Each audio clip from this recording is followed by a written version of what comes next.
हरे कृष्णा। हमारे पुराणों के पन्नों में आपका स्वागत है। अक्सर लोग एक प्रश्न पूछते हैं कि हमारे घर में जब हम विग्रह सेवा करना चाहते हैं तो कौन से विग्रह रखें, लड्डू गोपाल, राधा कृष्णा, जगन्नाथ, गौर निताई, क्या रखें? और ये जो विग्रह हैं इन्हें खरीद कर लाएं या हम इंतजार करें कि स्वयं ठाकुर जी चलकर के किसी के माध्यम से हमारे घर पर पहुंचे? तो आइए इन सब प्रश्नों का उत्तर आज लेते हैं। पहला प्रश्न, पहला पॉइंट जो है डिस्कशन का कि हम कौन से विग्रह रखें। देखिए, श्रील प्रभुपाद जी ने, जो इस्कॉन के फाउंडर आचार्य थे, शिक्षा दी कि हर व्यक्ति को अपने घर में जगन्नाथ जी को रख लेना चाहिए, क्योंकि जगन्नाथ जी एक तो दारू ब्रह्म यानी लकड़ी के बने हुए भगवान हैं और उनमें प्राण प्रतिष्ठा की आवश्यकता नहीं होती है। उड़ीसा से जगन्नाथपुरी से जगन्नाथ जी आते हैं, वो सब पर कृपालु होते हैं और जगन्नाथ जी की ज्यादा सेवा भी नहीं होती, ना उनको श्रृंगार करना है, ना स्नान कराना है, और जगन्नाथ जी बड़े कृपालु हैं, कलयुग के भगवान जगन्नाथ हैं। और अगर कोई जगन्नाथ से बढ़कर के भक्त बन गया है, 16 माला करता है, नियमों का पालन करता है, तो उसको अपने घर में गौर निताई को रखना चाहिए, जो कि कलयुग के अवतार है श्री कृष्ण चैतन्य प्रभु नित्यानंदा।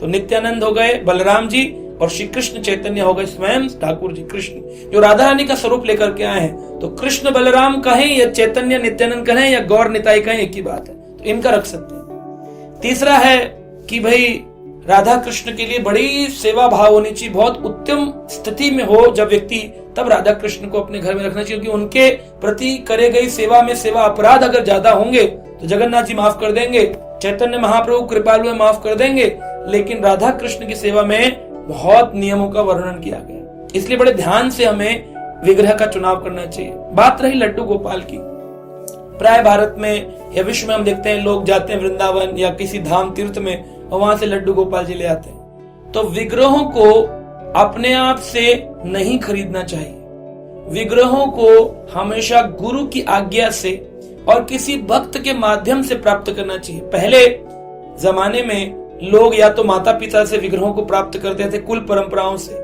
या तो फिर गुरु उनको बताते थे कि तुम जाओ, मैं तुम्हें यह विग्रह दे रहा हूं और तुम इस विग्रह की सेवा करो, क्योंकि वो सेवा के भाव से होता था।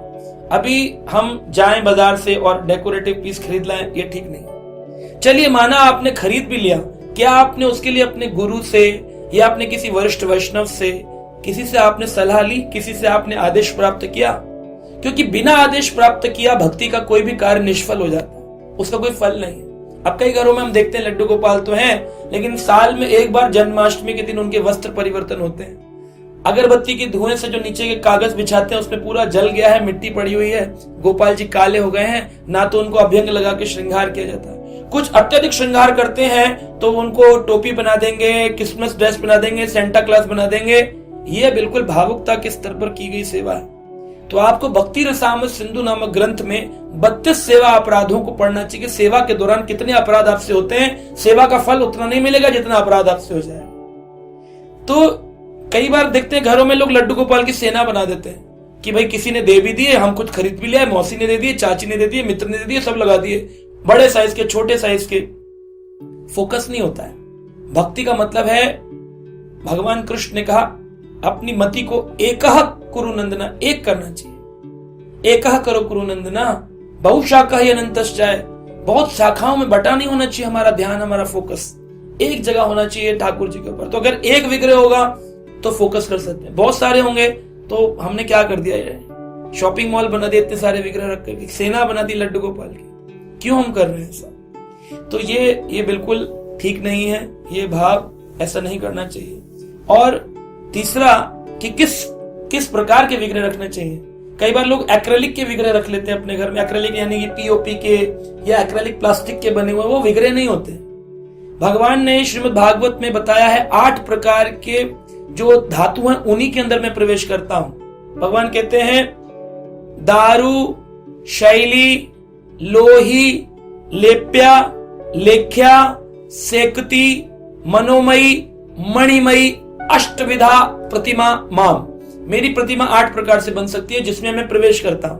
पहली है, भगवान ने बोला कि दारू यानी कि लकड़ी की विग्रह, लोही यानी पीतल के विग्रह, मेटल के, शैली यानी पत्थर के, मार्बल के विग्रह, लेप्या यानी कि मिट्टी से बनी हुई विग्रह, लेख्या यानी कि चित्रपट पे बने हुए विग्रह, सेकती यानी बालू के बने विग्रह, फिर मणिमयी मणियों से बनी हुई विग्रह, और मनोमयी मन की धरातल पर उत्तम स्थिति के भक्त, परमहंस भक्त मन में भी भगवान की सेवा कर लेते हैं। तो इस प्रकार से ये सेवाएं हैं, और हर विधि में अलग अलग प्रकार के, जैसे गौड़ीय वैष्णव लड्डू गोपाल की सेवा नहीं करते हैं, क्योंकि वह भगवान के माधुर रस में युवा रूप की पूजा करते हैं, जिसमें भगवान 15 साल के युवा बालक है, और वो श्रीमती राधा रानी के साथ लीलाएं करते हैं, उन कृष्ण की पूजा करते हैं, इसलिए राधा कृष्ण की पूजा करते हैं, या गौर निताई की गौड़ीय वैष्णव पूजा करते हैं। लेकिन जो ये लड्डू गोपाल की सेवा, ये पुष्टि मार्ग वल्लभाचार संप्रदाय में आती है, जिस संप्रदाय में ये लड्डू गोपाल शिशु रूप में उनकी पूजा होती है। अब शिशु रूप में लोग राधा रानी को भी ले आते हैं कि राधा रानी के साथ शिशु रूप में शिशु रूप में कहां राधा रानी के साथ हैं भगवान? जब घुटनों के बल चल रहे हैं, जब भगवान कृष्ण 1 वर्ष के हो गए, तब तो राधा रानी का प्रकट हुआ। आप देख सकते हैं पुराणों में लीला आती है कि राधा रानी के नेत्र उन्होंने अपने बंद किए थे जब कृष्ण 1 वर्ष के थे, और राधा रानी का जन्म हुआ तो मिलने गए उनके घर पे जब नंद बाबा के साथ, तो देखते हैं कि राधा रानी के पल्ले को पकड़कर कृष्ण खड़े थे, तब राधा रानी ने उनकी उंगली पकड़कर अपने नेत्रों को खोला, नेत्र उन्मिलन उत्सव हुआ। पहली बार अपने प्रियतम श्याम सुंदर से उन्होंने अपने नेत्रों को मिलाया। तो लड्डू राधा रानी बना देना, लड्डू कृष्ण, घुटने के बल कृष्ण चल रहे हैं और घुटने के बल ही राधा रानी चल रही हैं, ये हम एक्चुअली बहुत सारी चीजें भावुकता के स्तर पर कर रहे हैं, इमोशंस के स्तर पर, हम भाव के स्तर पर नहीं कर रहे। भाव बहुत ऊंची स्थिति है। श्रद्धा के बाद स्तर आता है साधु संग, फिर आता है भजन क्रिया, अनर्थ निवृत्ति, निष्ठा, रुचि, आसक्ति, भाव, प्रेम, फिर प्रेम के ऊपर रति, अनुराग, महाभाव, और ऊंचे स्तर है। तो आप भाव की बात करते हैं कि आप में निष्ठा है, कि आपके अनर्थ निवृत्त हो चुके हैं, कि आप में कोई वेग नहीं है, काम वासनाएं नहीं, इच्छाएं नहीं है संसार की। तो इस प्रकार से लड्डू गोपाल का हम अगर लाते हैं या किसी के द्वारा दिए जाते हैं, तो उनका विशेष रूप से हमें सेवन पूजन करना चाहिए, बड़े ही इमोशनल भाव पर नहीं कि हम वात्सल्य लड़ा रहे हैं उनके साथ में। आप उन्हें रखिए, उनका सम्मान करिए, उनको भोगा लगाइए, उनको ठाकुर जी कहते हैं, यानी हेड ऑफ द फैमिली। फिर हम कुछ भी नहीं खाएंगे जो ठाकुर जी नहीं खाएंगे। अब लोग खुद तो लहसुन प्याज खाते हैं, कहते हैं ठाकुर जी के लिए हम मेवा मिश्री निकालते हैं, हम ठाकुर सेवा होती। कौन सी सेवा है ये?